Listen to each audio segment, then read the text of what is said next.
এনেকুৱা দিন লাগিব নেকি কওক? এনেকুৱা দিন লাগিবতো নালাগিব? এই ৰেচন কাৰ্ড কাৰ আছে? ৰেচন কাৰ্ড কাৰ আছে? হাতে সকলোৰে আছে হয়নে? ৰেচন কাৰ্ড থাকিলে কি পায়? 5 কেজি ফ্ৰী চাউল পায় একজনৰ হয়নে? 5জন থাকিলে এটা পৰিয়াল কিমান পায়? 25 কেজি পায় হয়নে নহয়? আৰু ৰেচন কাৰ্ড থাকিলে কি পায়? আয়ুষ্মান কাৰ্ড পায় পায়নে? আয়ুষ্মান কাৰ্ড পাইছে নে নাই? আয়ুষ্মান কাৰ্ড পালে কি হয়? 5 লাখ টকালৈকে পৰিয়ালটোৰ বছৰত ফ্ৰী ট্ৰিটমেণ্ট পায়। কংগ্ৰেছে দিছিল নেকি কওক? কংগ্ৰেছে দিছিল নেকি কওক? কংগ্ৰেছতো আপোনালোকে বছৰৰ পাছত বছৰ ভোট দিলে নে নাই? দিলে নাই? আপোনালোকক কংগ্ৰেছে বিনামূলীয়া চাউল দিছিল নেকি কওক? দিছিল নেকি কওক? আয়ুষ্মান কাৰ্ড দিছিল নেকি কওক? আজিৰ পৰা অলপ দিনৰ আগত, আজিৰ পৰা 8 বছৰ আগত প্ৰথমে আমি অটল অমৃত অভিযান কৰিছিলোঁ, এতিয়া আয়ুষ্মান অসম কৰিলোঁ। তাৰ আগত কংগ্ৰেছ চৰকাৰৰ দিনত যদি আমাৰ 10 গাঁৱত কোনোবা এজন মানুহ যদি কেঞ্চাৰ হোৱা শুনিছোঁ, 3 মাহৰ পাছত কি হৈছে? ইন্তেকাল হৈছে হয়নে? মানুহজনৰ ট্ৰিটমেণ্ট কৰিবলৈ টকা নাই হয়নে নহয় কওক? আজিকালি তেনেকুৱা শুনা যায় নেকি? আজিকালি হিমন্ত বিশ্ব শৰ্মা ডাঙৰীয়াই জিলাই জিলাই মেডিকেল কলেজ বনালে, জিলাই জিলাই কেঞ্চাৰ হস্পিটেল বনালে,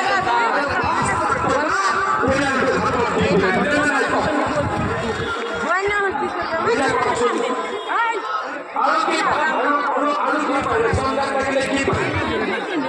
অৰুণোদয় লাহে লাহে আহি আছে। উজ্জ্বলা গেছ পায় হয়নে? উজ্জ্বলা গেছ পায় নাপায়? আৰু উজ্জ্বলা গেছ পালে কি হয়? 300 টকা কম দামত গেছ চিলিণ্ডাৰ কিনিব পাৰি হয়নে? হয়নে নহয় কওক? আৰু উজ্জ্বলা গেছ পালে আৰু ৰেচন কাৰ্ড কি পায়? ই কি পাব? ইঞ্চুৰেঞ্চ পাব। ইঞ্চুৰেঞ্চ 2 লাখ টকাৰ ইঞ্চুৰেঞ্চ, 2 লাখ টকা মিনিমাম ইঞ্চুৰেঞ্চ। এবার আমি কি করি?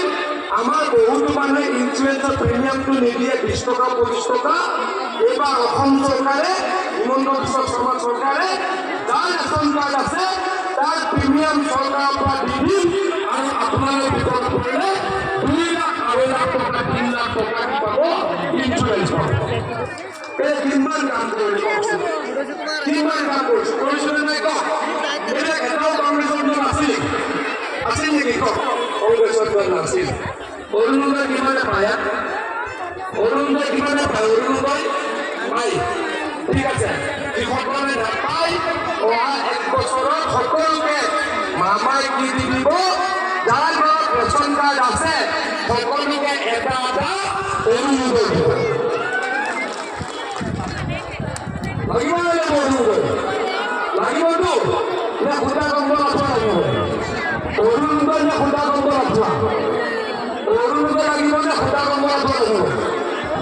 সঁচাটো? তেনেহ'লে ভোট কিন্তু বিজেপিক দিব লাগিব। সঁচা কাক দিব ভোট?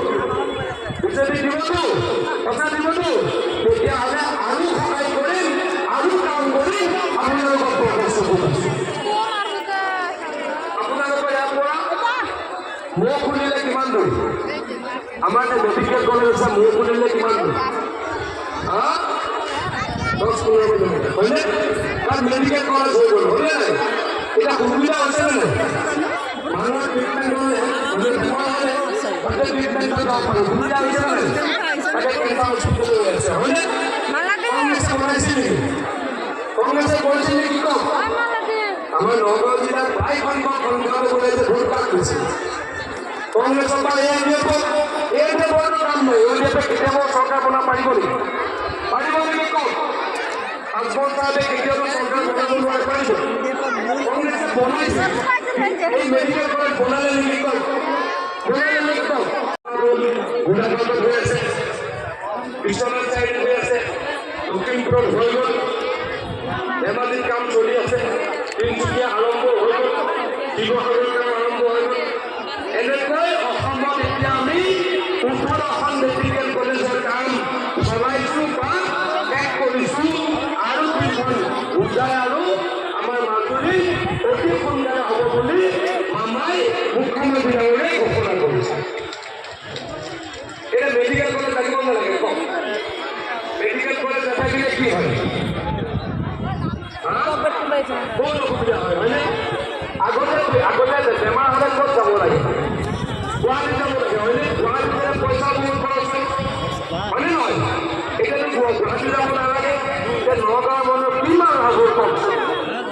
নগাঁৱৰ মানুহৰ কাৰণে এই মেডিকেল কলেজখন কংগ্ৰেছে বনাব নালাগিছিল লাগিছিল নে নাই কওক কিন্তু বনালে নেকি কওক কোনে বনালে হিমন্ত বিশ্ব শৰ্মা ডাঙৰীয়াই বনালে বিজেপিয়ে বনালে নৰেন্দ্ৰ মোদীয়ে বনালে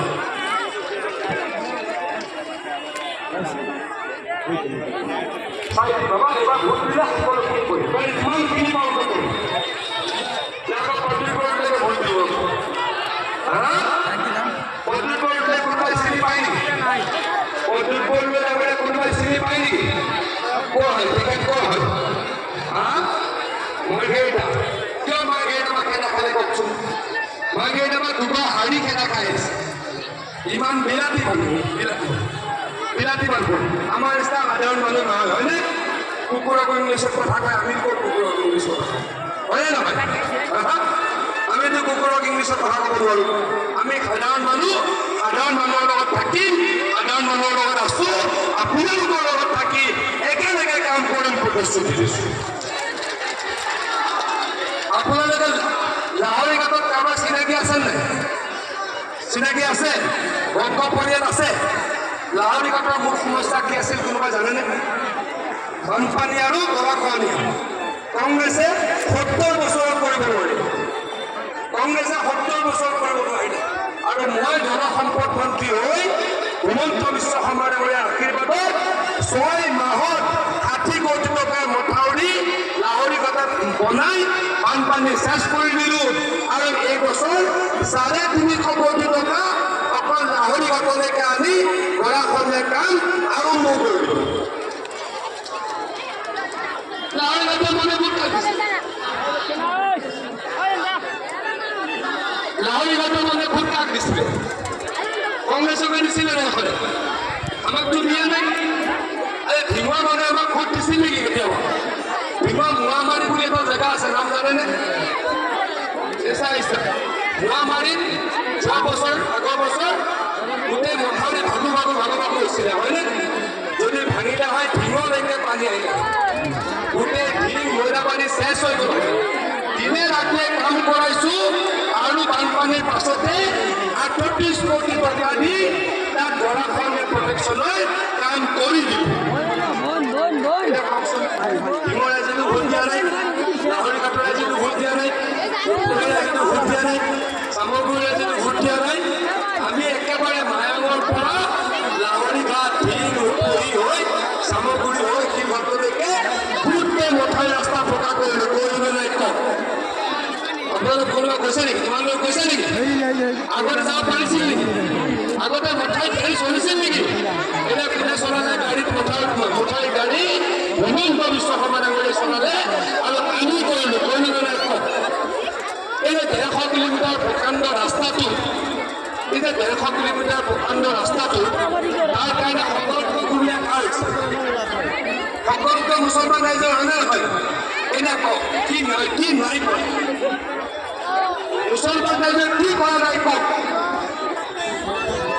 হ'বতো তাৰমানে আমি এডভান্স দিছোঁ হয়নে কি এডভান্স দিলোঁ গৰাখহনীয়া টকা আনি দিলোঁ হয়নে নহয় আৰু বানপানীৰ সমস্যা নাইকিয়া কৰিলোঁ মথাউৰি ৰাস্তা পকা কৰিলোঁ অৰুণোদয় দিলোঁ ফ্ৰী চাউল দিলোঁ উজলা গেছ দিলোঁ আৰু ছোৱালীবিলাকে কি লাইনত কৰিলে কি পায় চাইকেল পায় নে নাপায়